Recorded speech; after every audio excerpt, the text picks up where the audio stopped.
Good afternoon children.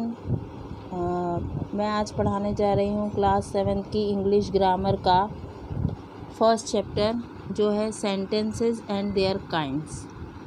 आपको पता है सेंटेंसेस बहुत प्रकार के होते हैं, ठीक है। सेंटेंसेस मीन्स होता है वाक्य। वाक्य जो होते हैं बहुत प्रकार के होते हैं। जैसे पहले होता है, सबसे पहला सेंटेंस होता है स्टेटमेंट। स्टेटमेंट मीन्स होता है सिंपल सेंटेंस, जैसे शी इज़ आ गर्ल, ठीक है, यानी कि वह एक लड़की है, जिसमें किसी चीज़ के लिए हाँ के लिए ना बोला गया हो, ना के लिए नहीं, लेकिन सिर्फ एक स्टेटमेंट हो और कंप्लीट सेंटेंस हो, उसे बोलते हैं सिंपल स्टेटमेंट, ठीक है। उसको असर्टिव सेंटेंस भी कहा जाता है। स्टेटमेंट को ही असर्टिव सेंटेंस कहा जाता है।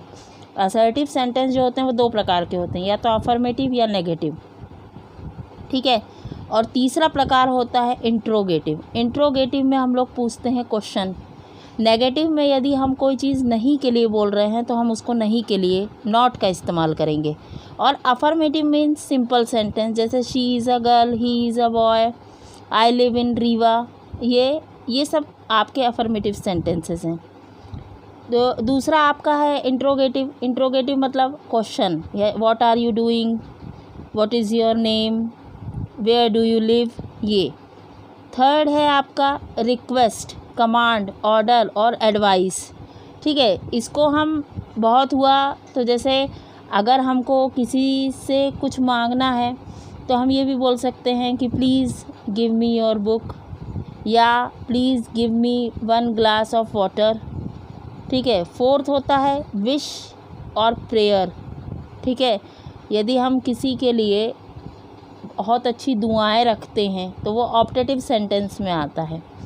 Optative sentence means God bless you, I wish you to be a good man, या हम किसी को ब्लेसिंग्स अगर ऐसी कुछ दे रहे हैं तो वो ऑप्टेटिव सेंटेंस में आते हैं। फिफ्थ है आपका एक्सप्रेशंस ऑफ अ सडन, मतलब आप एक्सप्रेशन अगर किसी चीज़ का दे रहे हो तो वो आपके सडन में कुछ भी हो सकता है, या तो खुशी का, दुख का, सरप्राइज़ का। जैसे आपने आज दिन को देखा और बोले व्हाट अ फाइन डे, यानी आज का दिन कितना अच्छा है। या आपने अगर मान लीजिए किसी की डेथ हो गई, ओह ही इज़ डेड नाउ, अचानक आपको पता चला कि वो मर गया, ठीक है। या अचानक से आपको ये पता चला कि wow it is raining today, अचानक से बारिश होने लगी। तो ये सब क्या है, आपके जॉय, सॉरो या सरप्राइज़ के सिम्टम्स हैं।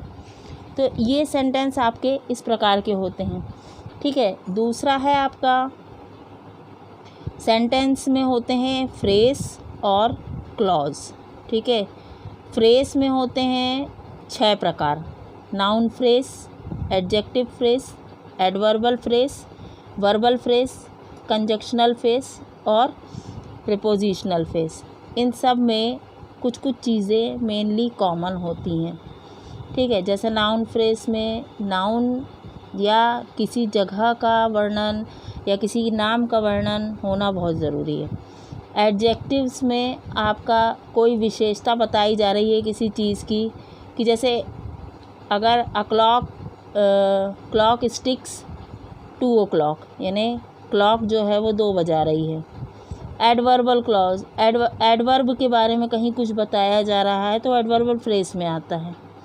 वर्बल फ्रेज में अगर हम वर्ब के ऊपर बहुत ज़ोर डालकर कुछ चीज़ बोल रहे हैं, जैसे she comes of a rich family, वो आई है लेकिन रिच फैमिली से आई है, तो ये चीज़।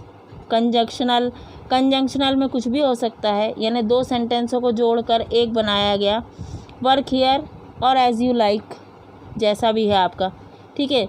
अगर हम उनको एक जोड़कर बनाएं तो work here as long as you like, यानी आप यहाँ तब तक काम कर सकते हैं जब तक आप चाहो।